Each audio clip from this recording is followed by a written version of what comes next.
அண்ணனும் தம்பியும் என்ன பேசிட்டு இருக்கீங்க? அக்கா, நாங்க சும்மா பொதுவா பேசிட்டு இருக்கோம்க்கா.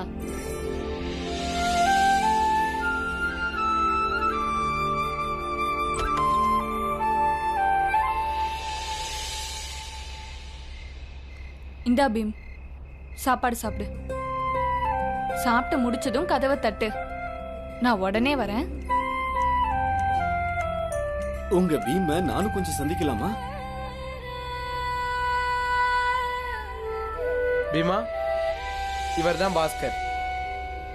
வணக்கம். நீங்க ரொம்ப நல்லவரு, அதுக்காகவே உங்களுக்கு நான் நன்றி சொல்லணும். உன்னை பத்தி நான் நிறைய கேள்விப்பட்டிருக்கேன் பீம். இங்க நடந்த எல்லாத்துக்குமே பின்னாடி நீ தான் இருந்திருக்க. உன்னை பத்தி கேள்விப்பட்டதுல இருந்து உன்னை உடனே பார்க்கணும், உன்கிட்ட பேசணும் அப்படின்னு நினைச்சுக்கிட்டே இருந்தேன். இன்னைக்குதான் பாத்துட்டோம்ல. நீ சாப்பிடு, நான் பேசிக்கிட்டே இருக்கேன். நில்லுங்க. இதுக்கப்புறம் இருக்கிறது ஒரு கைதியோட அறை.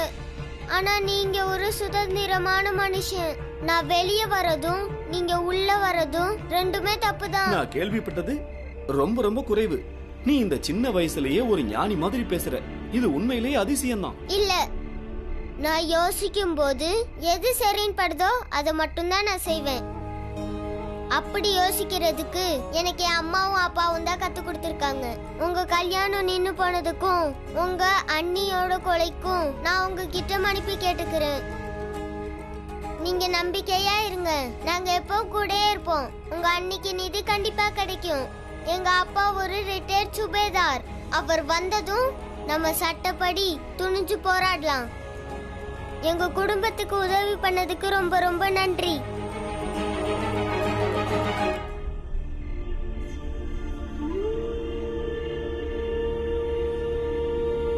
பீமா சாப்பிட்டுட்டானா? ஆமாமா, நான் சாப்பாடு கொடுக்க போனேன். அங்க பாஸ்கரும் வந்துட்டாரு. பாஸ்கர் அண்ணே, இங்க பாருங்க அண்ணே, பாஸ்கர் இங்க வரதுனால நமக்கு எந்த பிரச்சனையும் இல்ல. ஆனா இந்த ஊர்க்காரங்களை பத்தி உங்களுக்கு நல்லாவே தெரியும்ல. அவங்க கண்ணெல்லாம் எப்பவும் நம்ம வீட்டு மேலதான் இருக்கும். பேசுறதுக்கு சின்ன விஷயம் கிடைச்சாலும் போதும், அதை பெருசாக்கி பெரிய கதையை கட்டிடுவாங்க. நம்மள இந்த இடத்த விட்டு விரட்டுறதுக்கு எதிரா சாக்குன்னு பாத்துக்கிட்டு இருக்காங்க. ஆமா அண்ணே, நீங்க சொல்றது சரிதான். ஆனா அவர்கிட்ட எப்படி சொல்றது? அத நீங்க தான் அண்ணே சொல்லியாகணும். நீங்க சொன்னீங்கன்னா அவர் புரிஞ்சுக்குவாரு. பீமராவ், உங்ககிட்ட பேசுனதுல ரொம்ப ரொம்ப சந்தோஷம். இன்னையில இருந்து நானும் படிக்க போறேன். ஏன்னா படிப்பு எவ்வளவு முக்கியம்னு எனக்கும் தெரியும்ல. அதே மாதிரி சத்தியமா சொல்றேன், மஞ்சுளாவை நான் தான் கல்யாணம் பண்ணிப்பேன்.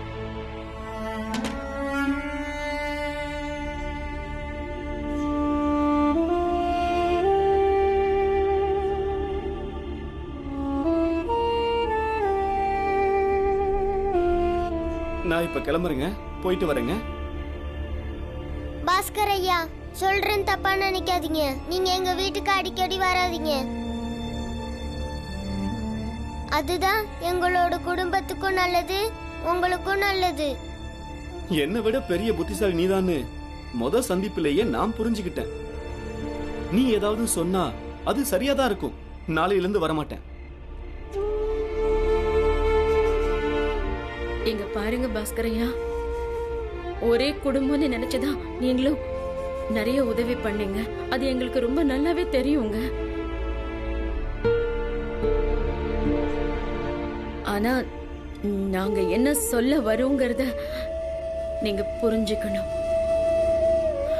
தப்பா நினைச்சுக்காதீங்க. பீமா சொன்னதை நான் தெளிவா புரிஞ்சுக்கிட்டேன். முக்கியமான தேவை ஏற்பட்டா நான் கண்டிப்பா வருவேன். இப்ப நான் கிளம்புறேன்.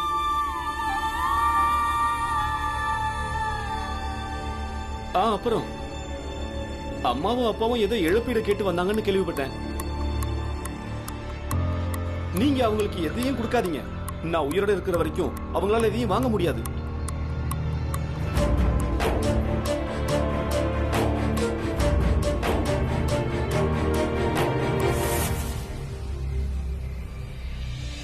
அம்மா, நான் உங்க முகத்தை பார்த்ததுமே நீங்க பாஸ்கர் ஐயா கிட்ட என்ன சொல்ல வந்தீங்கன்னு எனக்கு புரிஞ்சிருச்சு.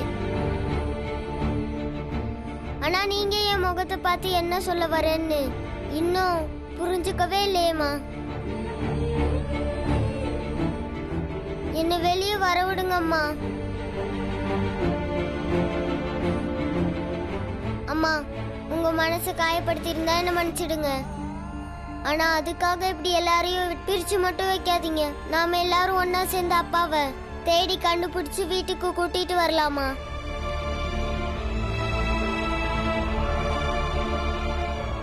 அம்மா, வீட்டுக்கு வந்ததுல இருந்து என்னால சரியா தூங்க கூட முடியல. மடியில தூங்க வைங்கம்மா. அம்மா,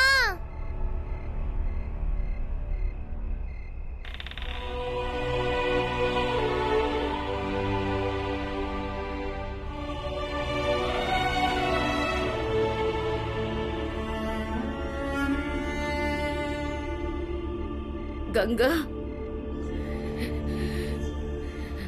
கதவை பூட்டிடு.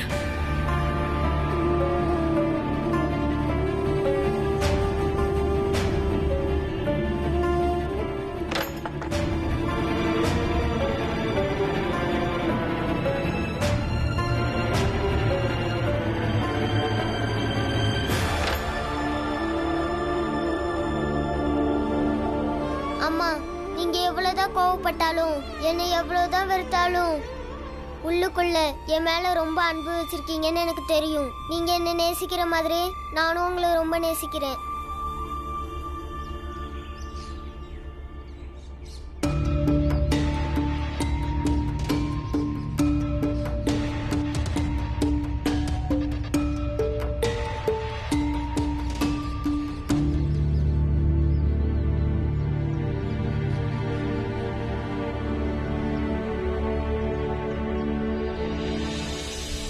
அண்ணே, நான் உங்ககிட்ட கொஞ்சம் பேசணும்.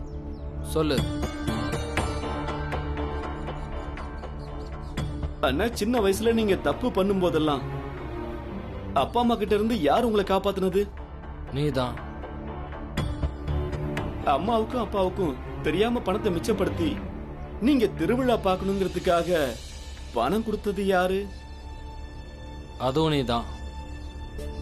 உங்க கையில அடிபட்டு புது செருப்பு தைக்க முடியாம இருந்துச்சு. நீங்க முயற்சி பண்ணியும் அதை தைக்க முடியல. அத அப்பா கிட்ட மறைச்சு உங்களுக்கு உதவி பண்ணி எல்லாத்தையும் தைச்சது யாரு? நீதான் பண்ண. இப்ப எதுக்கு இதெல்லாம் கேக்குற? இன்னைக்கு அதுக்கு பதிலா எனக்கு உங்க உதவி தேவைப்படுது. என்ன உதவி? நம்ம அப்பா அம்மா கிட்ட மஞ்சுளா வீட்டுக்காரங்களை தொந்தரவு பண்ண வேண்டாம்னு நீங்க சொல்லணும். அவங்க இப்ப பேராசையால இழப்பீட்டு பணம் கேக்குறாங்கல்ல, அத நீங்க வேணான்னு சொல்லுங்க. நீங்க சொன்னா கேட்பாங்க. தம்பி, சின்ன வயசுல நீ எப்பெல்லாம் அப்பா அம்மா கிட்ட இருந்து என்னை காப்பாத்தினியோ அப்பெல்லாம் நான் என் பங்கு புரோட்டாவையோ சாப்பாடையோ உனக்கு கொடுத்துருக்கேன். நான் எப்பெல்லாம் திருவிழாவுக்கு போயிட்டு வந்தனோ அப்பெல்லாம் உனக்கு ஜிலேபி வாங்கிட்டு வந்திருக்கேன். அதே மாதிரி எப்பெல்லாம் நீ செருப்பு தைச்சு தந்திருக்கியோ அப்பெல்லாம் உனக்கு 4 பைசா கொடுத்துருக்கேன். உனக்கு உதவி பண்ணா எனக்கு என்ன கிடைக்கும்?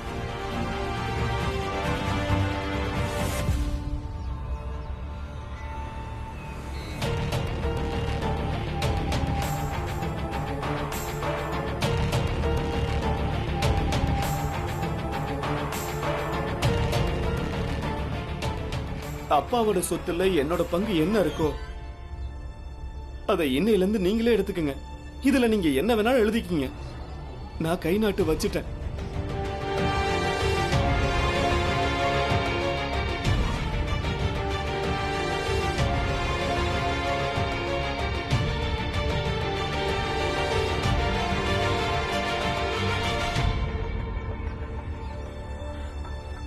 வாங்க இன்ஸ்பெக்டர் சார், வாங்க வாங்க. நீங்களா? அண்ணே, என்ன நீ கொஞ்சம் சீக்கிரம் வாங்க. இவங்க என்னாச்சு? இன்ஸ்பெக்டர் ஐயா, ஒண்ணு இவங்க கிட்ட இழப்பீடு வாங்கி கொடுங்க, இல்லன்னா எல்லாரையும் கைது பண்ணுங்க.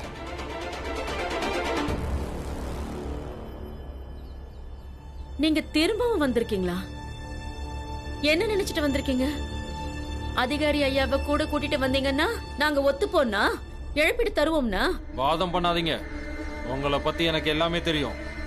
ஒண்ணு இழப்பீடு கொடுங்க, இல்லன்னா ஸ்டேஷனுக்கு வாங்க. அப்படின்னா ஸ்டேஷனுக்கு எங்களை கூட்டிட்டு போங்க. ஆனா ஒண்ணு மட்டும் புரிஞ்சுக்கங்க, இழப்பீடுங்கிற பேர்ல நயா பைசா கூட கொடுக்க மாட்டேன். எல்லாரையும் கட்டியா ஸ்டேஷன் கூட்டிட்டு வா. இங்க பாருங்க ஐயா, எங்க அண்ணன் வேற இப்ப வீட்ல இல்ல. இந்த நேரத்துல எங்க எல்லாரையும் கூட்டிட்டு போறது சரியில்லை. உங்க அண்ணன் பெரிய தப்பு பண்ணதுனாலதான் வீட்டை விட்டே ஓடி போயிட்டாரு. அவர் வந்தா அவரையும் பிடிப்போம். அதுக்கப்புறம் எதுவா இருந்தாலும் கோர்ட்ல வந்து உங்க வக்கீல் மூலமா பேசுங்க.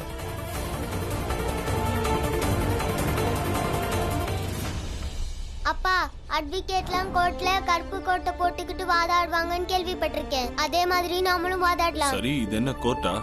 ஆமாப்பா, இதுதான் கோர்ட். அம்மா தான் ஜட்ஜ், பாலானதா குற்றவாளி. நம்ம 2 பேரும் வக்கீல், மத்தவங்க எல்லாருமே பார்வையாளர்கள்.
இதோ சார், எங்க வக்கீல் வந்துட்டாரு.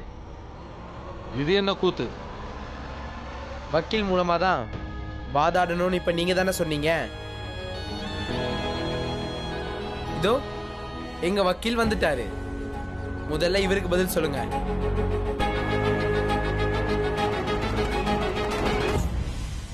சரி, வணக்கம் வக்கீல் சார்.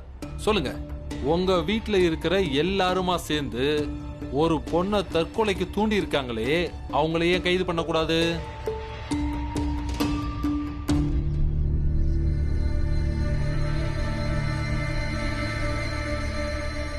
ஆஹா, புது ஷூஸ் போட்டிருக்கீங்களே, ஆனா யூனிஃபார்ம் பழசா இருக்கே, ஏன் அப்படி?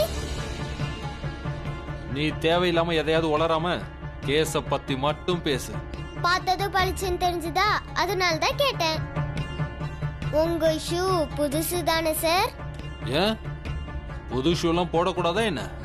கண்டிப்பா போடலாமே. அது சரி, எவ்வளவு பணம் சார்? தெரியாது. ஏன்? இதே மாதிரியே ஷூவை வாங்க சொல்லி எங்க அப்பா கிட்டயும் சொல்லுவேன். அவரோட ஷூ பிஞ்சிடுச்சு. இந்த மாதிரி ஷூ போடுறதுக்கெல்லாம் உங்க அப்பாவுக்கு தகுதி இல்ல. அவ்வளோ விலையா? இதை எங்க வாங்குனீங்க சார்? தெரியாது. உங்க ஷூ தானே, எங்க வாங்குனீங்க, என்ன விலைன்னு தெரியாதா? ஆமா, ஏன்னா இந்த ஷூவை நான் வாங்கல. இருந்தாலும் நீங்க பணம் கொடுத்திருப்பீங்கல்ல. இந்த ஷூ 7,500 ரூபாய். அட கடவுளே, அவ்வளோ பணமா? இவ்வளோ விலை அதிகமான ஷூவெல்லாம் எங்க அப்பா எப்பவும் வாங்க மாட்டாரு. இந்த தேவையில்லாத பேச்செல்லாம் விட்டுட்டு தேவையானதை பத்தி மட்டும் பேசு. உங்களுக்கு ஒண்ணு தெரியுமா? எங்க அப்பா படையில சுபேதாரா இருந்தாரு. அப்படி இருந்து இவ்வளோ விலை அதிகமான ஷூஸ் அவர் போட்டதே இல்லை. அவர்கிட்ட வெறும் ஒரு ஜோடி ஷூ தான் இருந்தது. அந்த ஷூ எங்க பாலான பிறக்கிறதுக்கு முன்னாடி வாங்கினதான். ஒரு நாள் எங்க அம்மா எங்க அப்பாவோட கோட்டை கழட்டுனாங்க. அப்பதான் எங்க அப்பா கிழிஞ்ச பனியனை போட்டிருந்ததை நாங்க எல்லாரும் பார்த்தோம்.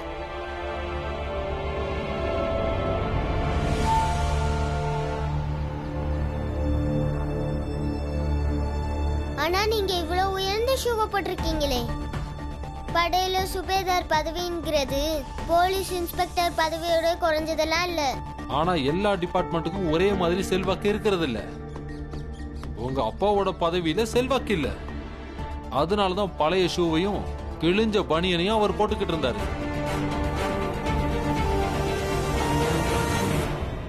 இப்போ கேஸ பத்தி மட்டும் பேசு.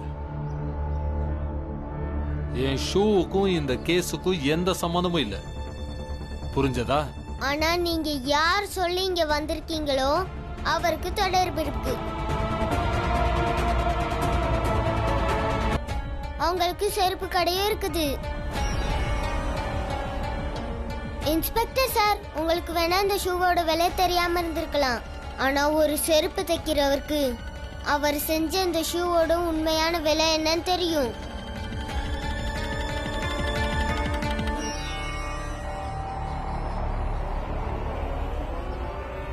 ஏயா, உனக்கு ஏதாவது பைத்தியம் கீத்தியம் பிடிச்சிருச்சா? அந்த ராம்ஜி குடும்பத்தை பத்தி டிபார்ட்மெண்ட்ல நல்லா விசாரிச்சுட்டேன். போலீஸ் ராம்ஜியோட வீட்டுக்கு நிறைய தடவை போயிருக்குதான். ஆனா அவங்களால ஒன்னும் பண்ண முடியல. ஒரு தடவை ராம்ஜிய கைதும் பண்ணியிருக்காங்க. ஆனா ஒன்னும் பண்ண முடியல. நான் என்னோட நேரத்தை வீணடிக்க விரும்பல. அது மட்டும் இல்ல, என்ன பேரை சொல்லி இப்ப கேஸ் எழுதுறது? நீங்க வரதட்சணை வாங்கியிருக்கீங்க, ஆனா கல்யாணம் நடக்கல. அப்புறம் இழப்பீடு எப்படி வாங்க முடியும்? சார், நாங்க ரொம்ப ரொம்ப ஏழைங்க. எங்களுக்கு உதவி பண்ணுங்க. நான் என் கடையிலிருந்து நல்ல ஷூவை எடுத்துக்கொண்டு வந்து தர்றேன். ஆமாங்க சார், உங்க வீட்டுக்காரமாவுக்கும் உங்க பிள்ளைங்களுக்கும் நாங்க நல்ல செருப்புங்க தச்சு தருவோம். இந்த ஊருக்குள்ள எங்க பேரே கேட்டு போச்சுங்க சார். அவங்க கிட்ட இருந்து எங்களுக்கு இழப்பீடு வாங்கி கொடுத்தீங்கன்னா அந்த பேரை வச்சாவது போன மானத்தை நாங்க காப்பாத்திக்குவோம் சார். ஆமா சார். சரி, முதல்ல ஷூ எடுத்துட்டு வா. அந்த ஷூவை போட்டுக்கிட்டே உன் கூட அவங்க வீட்டுக்கு வரேன்.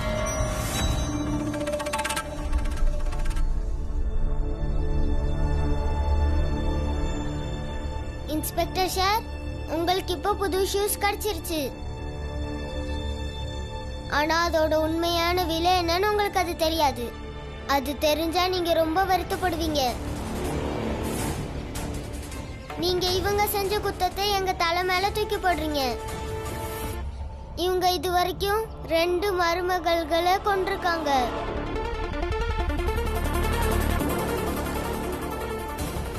அதனால எல்லாம் சமூகத்துல அவங்க மதிப்பு கெட்டு போகலையா? இப்ப இழப்பீடு கிடைக்கலன்னா மட்டும் சமூகத்துல இவங்க மரியாதை உடனே கெட்டு போயிடுமா?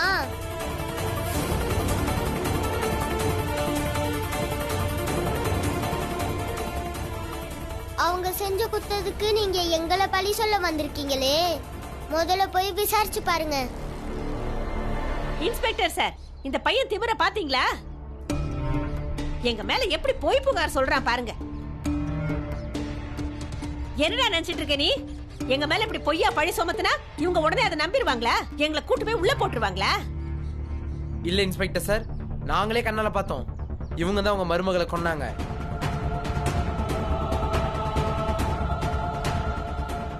சார், இவங்க வேணும்னே பொய் சொல்றாங்க.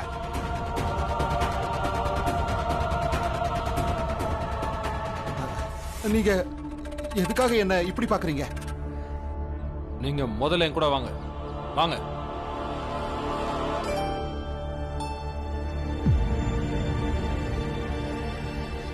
இங்க பாருங்க, பேசாம இந்த பிரச்சனை இதோட விட்டுருங்க. உங்க வீட்டுக்கு போங்க, இல்லன்னா மாட்டிப்பீங்க. அப்படி எப்படி சார் மாட்டுவோம்? அவங்க சொல்றது பொய்ன்னு நிரூபிங்க. தேவையில்லாம பிரச்சனை வளர்க்காதீங்க. இதுக்கு மேல என்ன நிரூபிக்கிறது? அந்த சின்ன பையன் தான் எல்லாத்தையும் நிரூபிச்சுட்டானே. இனி என்னால எதுவும் பண்ண முடியாது. இங்க பாருங்க, நாங்க கிளம்புறோம். இதுக்கு மேல இங்க இருந்து என் பேரை கெடுத்துக்க நான் விரும்பல. நீங்க என்ன பண்ணணுமோ அதை பண்ணிக்கோங்க. எனக்கு போறேங்கிறீங்க? உங்களுக்கு புது ஷூவெல்லாம் கொடுத்துருக்கோம். 2 ஜோடி வீட்டுக்கு வேற கொடுத்து அனுப்பியிருக்கோம். நீங்க எங்களுக்காக இதை செஞ்சுதான் ஆகணும். உங்களோட இந்த ஷூவே எனக்கு தேவையில்லை.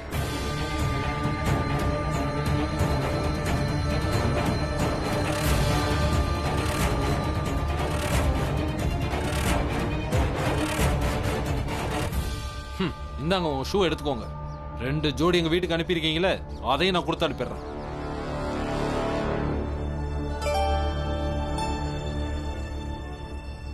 போங்க, நீங்களும் இங்க இருந்து கிளம்புங்க. எங்களை அமைதியா இருக்க விடுங்க. நீங்களும் கொஞ்சம் அமைதியா இருங்க.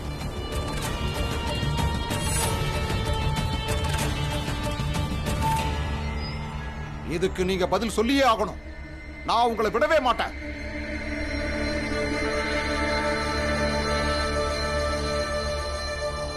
கொஞ்சம் உங்க ஷூவையும் எடுத்துட்டு போங்க. யாரோட பணத்தையும் யாரோட பொருளையும் எங்கேயும் எப்பவும் நாங்க தேவையில்லாம வச்சுக்கிட்டதே இல்ல. குற்றங்கள் செய்தவர் காலை உடைத்தவன், குள்ளநரிகளின் தோலை உரித்தவன்.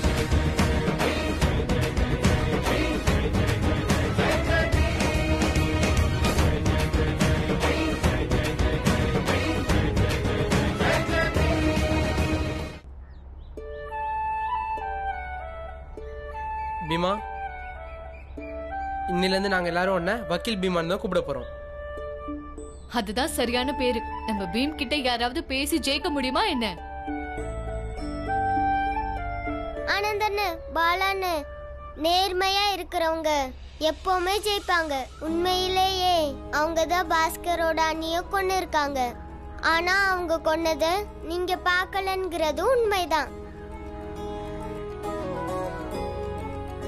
ஆனா நீங்க பார்த்ததுனாலயோ பார்க்காதனாலயோ அவங்க பண்ண குற்றம் இல்லைன்னு ஆயிடாது. அதனால தான் நான் அப்ப எதுவும் பேசல. ஆனா எப்பவும் பொய்யே சொல்லாதீங்க. அம்மா, நான் அந்த அறைக்குள்ளே போயிடுறேன். நீங்க வெளியே இருந்து கதவு பூட்டிருங்க.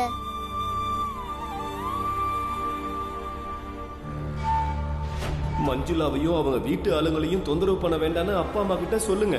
அதுக்கு இழப்பீட அவங்க பேராசையில என்னென்னமோ கேக்குறாங்க. அது வேண்டான்னு சொல்லுங்கண்ணா. அப்பாவுடைய சொத்துல இருந்து எனக்கு வர வேண்டிய பங்க இன்னையில இருந்து உங்களுக்கே நான் எழுதி தரேன். இதுல நீங்க எழுதிக்கங்க. நான் கை நாட்டு வச்சு தந்துடுறேன்.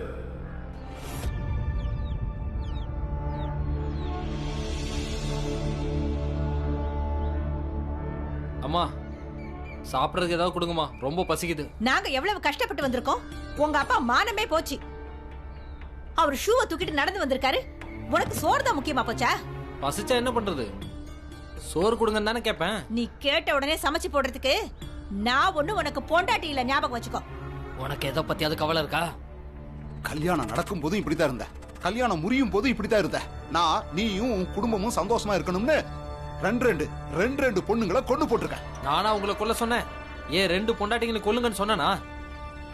வீணா ஏன் மேல பழியப்படாதீங்க. செய்யற பாவத்தெல்லாம் செஞ்சுட்டு இப்ப பிரசங்க வேற பண்றீங்களா? மூடுறா, வாயை மூடிட்டு இருக்கணும். வாடி.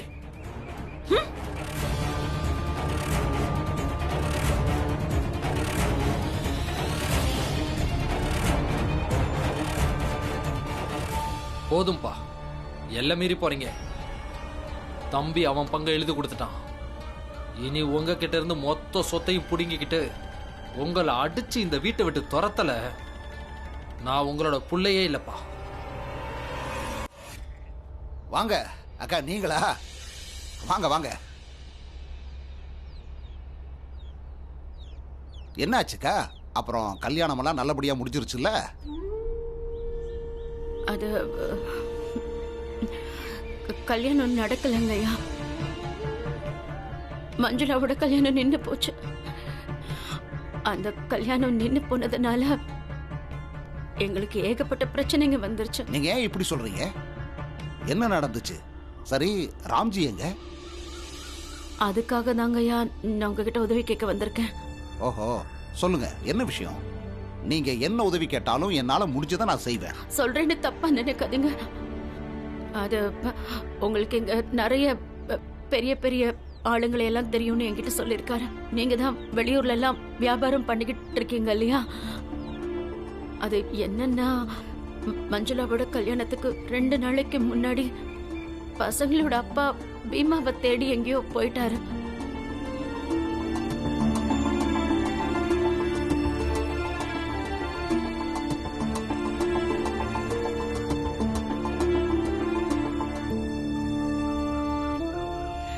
இதுல நான் கவலைப்படுறது எதுக்குன்னா, பீமாவோட அப்பா வழக்கமா அப்படிலாம் பண்ற ஆள் கிடையாது.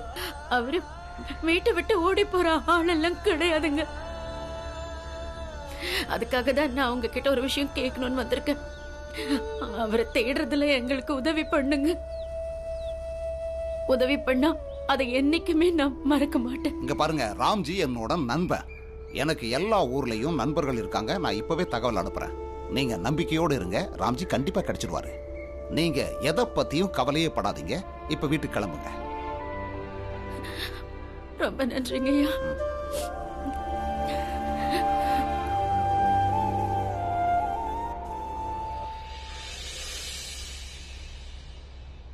ஆமா, இந்த ராம்ஜி சத்பால் எங்கதான் போயிருப்பான்? சேட்டையா, அந்த ராம்ஜி சத்பால் எங்கேயும் காணாம போயிருக்க மாட்டான். கண்டிப்பா திரும்ப வருவான். அவங்க ஜாதிக்காரங்க இப்படிதான் பண்ணுவாங்க. ஆனா இவன் வழக்கமான ஆள் மாதிரி தெரியல. அந்த ராம்ஜி சத்பால் இருக்கானே, அவன் குடும்பத்து மேல உயிரே வச்சிருக்கான். அந்த ஆள் கண்டிப்பா திரும்ப வருவான்ற. இப்ப என்னதான் சொல்ல வர மங்கேஷ்? சேட்டையா, நான் என்ன சொல்ல வரேன்னா, ராம்ஜி சத்பால் அவன் வீட்டுக்கு எப்ப திரும்ப வந்தாலும் இந்த வழியா தானே வந்தாகணும்.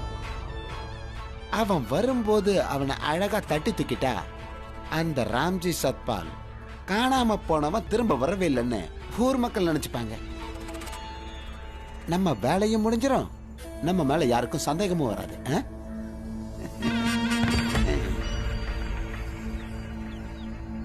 மங்கேஷ், உன் உருவத்துக்கும் மூளைக்கும் சம்பந்தமே இல்லையா?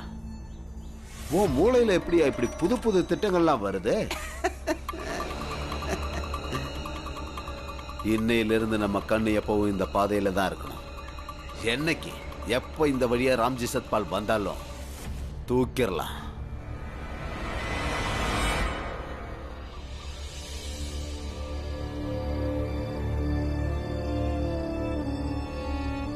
அப்பா, நீங்க எங்கப்பா போயிட்டீங்க?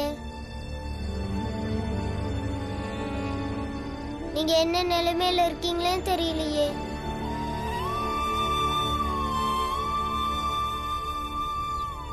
உங்க அக்கா மஞ்சுளா மாப்பிள்ளை அழைப்புக்காக தயாராகி காத்துக்கிட்டு இருந்தா. ஆனா மாப்பிள்ளை அழைப்பு நடக்கல. உன்னை தேடுறதுக்காக உங்க அப்பா வீட்டை விட்டு போனாரு. அவரும் இது வரைக்கும் வரல. அப்புறம் இந்த பாஸ்கரோட அண்ணிய அவங்க மாமனாரும் மாமியாரும் கொண்டுட்டாங்க. இங்க இவ்வளவு நடந்திருக்கு. ஆனா நீ, உனக்கு ஏதாவது தெரியுமா? எல்லாத்துக்கும் நீதான் காரணம்.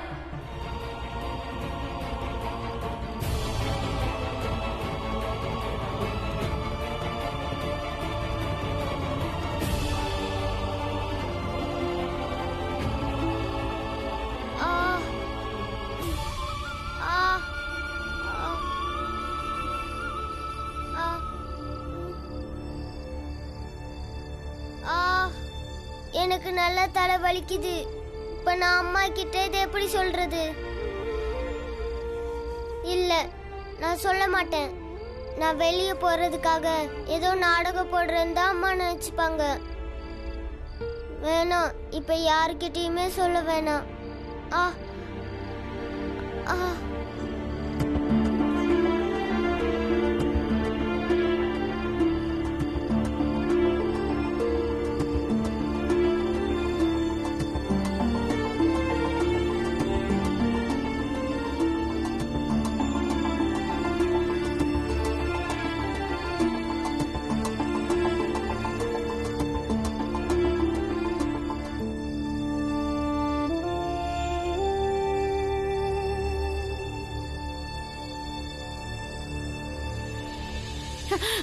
பீமா,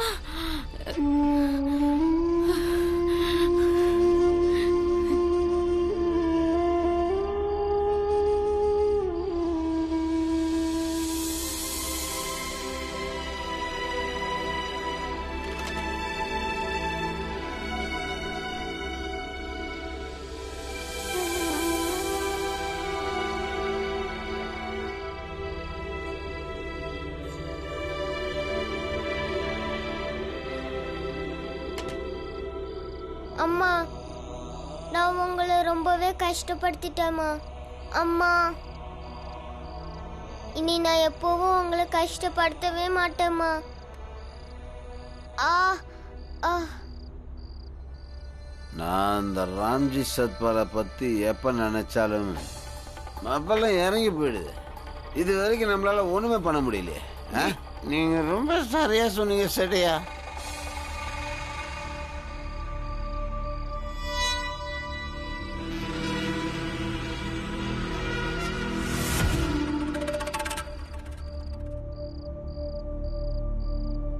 சேட்டையா அங்க பாருங்க, அவன் ராம்ஜி சத்பால் தானே? உண்மையிலே ராம்ஜி சத்பால் தானே, இல்ல போதையில் அப்படி தெரியுதா? ஆமா, ராம்ஜி சத்பாலே தான். ஓடிட போறான். வா போய் அவன் கதையை முடிச்சிடலாம். வா. சரி சரி.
ராம்ஜி சத்பால், நீ இனிமே இங்கதான் அடைஞ்சு கிடக்கணும், பட்டினி கிடக்கணும்.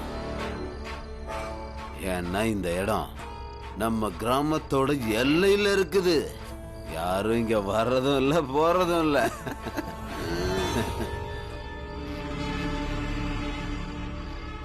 ராம்ஜி சத்பால், இனி எப்பவும் வீட்டுக்கு போகவே முடியாது. இல்ல, நாம கிளம்பலாம். சரியா சொன்னீங்க. வாங்க. இல்ல அம்மா, என்னாச்சுமா? அம்மா அம்மா, அண்ணி, என்னாச்சு அண்ணி? ஆ? ஏதாவது கெட்ட கனவு கண்டிருப்பாங்கன்னு நினைக்கிறேன். அம்மா என்னாச்சுமா? மஞ்சுளா, நீ சீக்கிரமா போய் குடிக்க தண்ணி கொண்டு வா. சரிங்க அத்தை. அம்மா அம்மா, அப்பாக்கு எதுவும் ஆகலம்மா. அப்பா நல்லாதான் இருக்காரு. அப்பாக்கு எதுவும் ஆகாது. தண்ணியை குடிங்க அண்ணி. அம்மா, அண்ணி, தண்ணி குடிங்க. தண்ணி குடிங்க.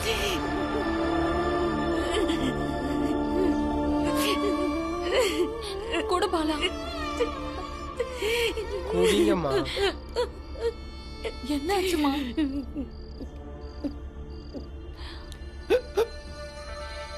முடியுது சேட்டையா.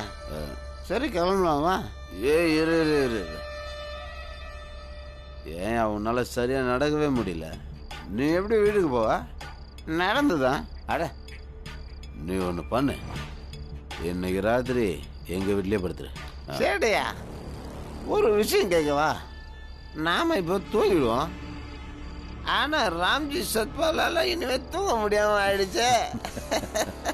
அவன் கொஞ்ச நேரத்துல நிரந்தரமா தூங்கிடுவான்.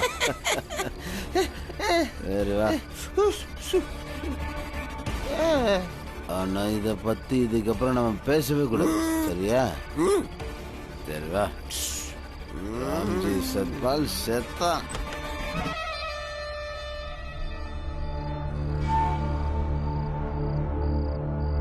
உங்களா உங்க மங்கேஷ், நீ எங்க போய் படுத்துங்க, நான் எங்க போய் படுத்துங்கிறேன். போ, அது போ.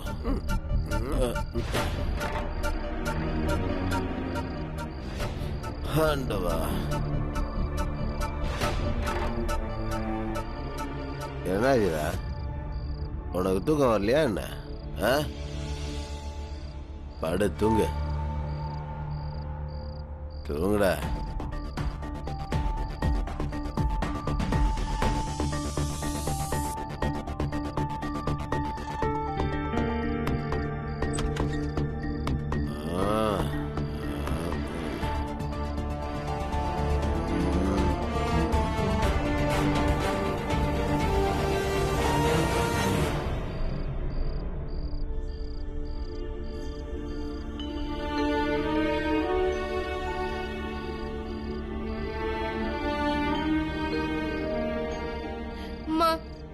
நீ எங்கம்மா இருக்க? ஏமா என்னை விட்டுட்டு போயிட்ட? எனக்கு உன் ஞாபகமாவே இருக்குமா?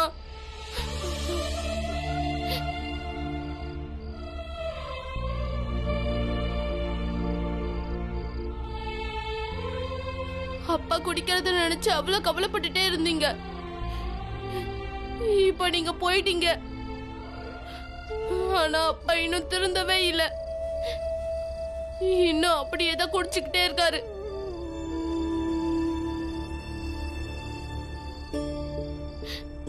நான் என்ன பண்றதுமா? நீங்க இல்லாம வாழ்க்கையே வெறும் வெறுமையா இருக்குமா?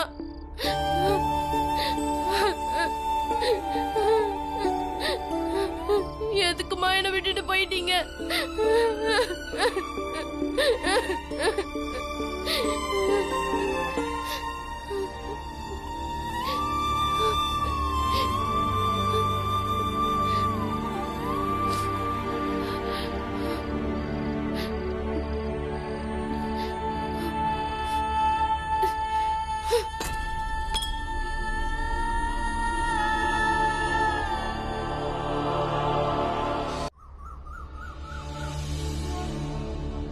வா வா வா வா.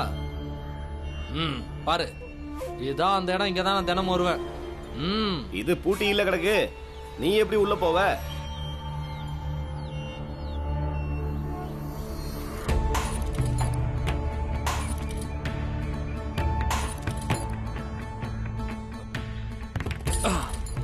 வா வா வா, சீக்கிரம் வா.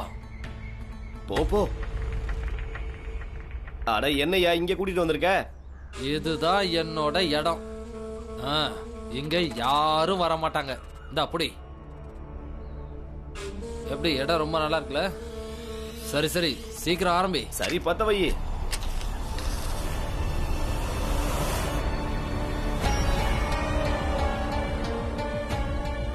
ஐயோ, போனம் கிடக்குது. போனம் போனம் போனம் போனம் கிடக்குது. போனம் போனம் போனம் கிடக்குது. ஐயோ, போனம். போனம். நில்லுங்க. நீங்க எங்கேயா பணத்தை பாத்தீங்க? அங்க கிராமத்துக்கு வெளியில பாலடைஞ்ச. வாய் மூடு. இப்படியா இப்படியா இப்படியா. என்ன நடந்துச்சுன்னு சொல்லு. கிராமத்துக்கு வெளியில ஒரு பாலடைஞ்ச வீடு இருக்குல்ல, அங்கதான் பணத்தை பார்த்தோம். முகத்தை துணியால மூடி வச்சிருந்தாங்க. கைய கைத்தால கட்டி போட்டிருந்தாங்க. நீங்க 2 பேரும் அங்க எதுக்கா போனீங்க? இந்த அண்ணன் தான் அங்க கூட்டிட்டு போனாரு. அங்க போய் நம்ம பொட்டலம் இழுக்கலாம்னு சொன்னாரு. அங்க யாரும் வரமாட்டாங்கன்னாரு. அங்க போய் பார்த்தா பூட்டு போட்டு இருந்துச்சு. அப்புறம் அண்ணன் தான் அந்த பூட்டை உடைச்சாரு. உள்ள போய் பார்த்தா போனோம். ஆளுங்களையும் மண்டையையும் பாரு. பொட்டலம் கேக்குதோ? கேக்குதாயா? கிளம்புயா. என்னையா மூஞ்ச பாத்துக்கிட்டு? கிளம்பு கிளம்பு. முட்டை பச்சுங்க. அதுக்குள்ள எப்படி சத்தா? சேட்டையா, நேத்து ராத்திரி போதையில அவன் கழுத்துல கைத்த கட்டி இருப்போம்னு நினைக்கிறேன். அப்படி எதுக்கியா குடிக்கிற? நான் கொஞ்சமா தான் குடிச்சேன். நீங்க தான். ஆட விடுங்க சேட்டையா. செத்தா செத்துட்டு போறான். இதுக்கப்புறம் நாம என்ன செய்யணும்னு யோசிங்க.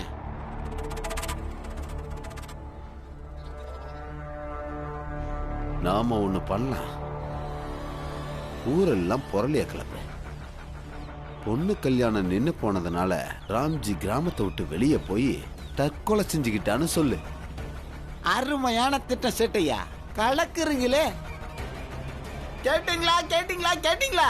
கிராமத்து மக்களை கேட்டீங்களா? அண்ணா இருங்கடா வரேன்.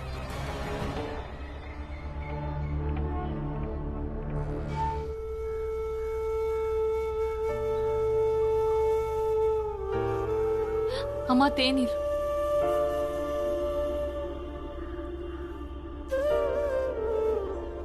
ஆனந்த், இந்த பீமுக்கு பால் கொடு. இந்தா.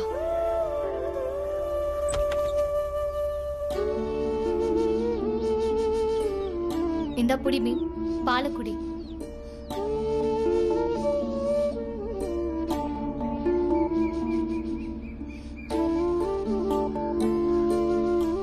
அம்மா அம்மா, இனியாவது பீமா விடுங்கம்மா. அண்ணே, பீமை விட்டுருங்க அண்ணே.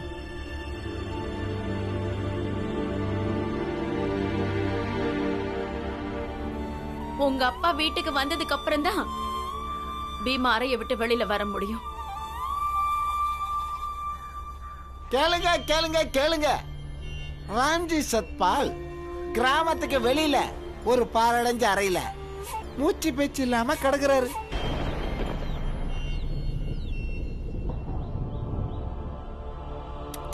தற்கொலை பண்ணிக்கிட்டாரு.